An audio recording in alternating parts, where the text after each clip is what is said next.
News Update. Isa na namang mapagpalang linggo sa inyong lahat. Narito akong muli upang maghatid sa inyo ng impormasyon sa loob at labas ng ating iglesia. At ito ang LECFCC News Update.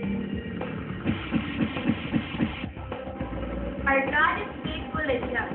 Ano nga ba araw ngayon? February 27. Ito ang 1, 2, 3, third anniversary ng aking daughter Church of Bulacan. Tandaan, paalala lamang po, wala tayong service mamayang hapon.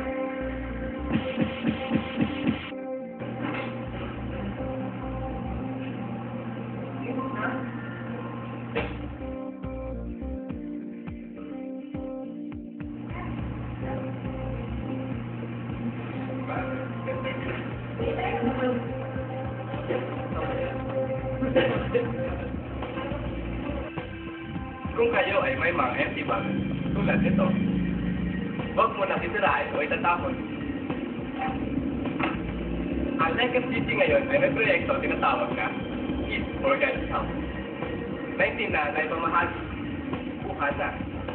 For more information, just approach Sister Reality. Love the Lord your God with all your heart, with all your soul, with all your mind, and with all your strength. See you again next week for another breathtaking and very exciting edition of LECFCC News Update. Shalom! LECFC News Update.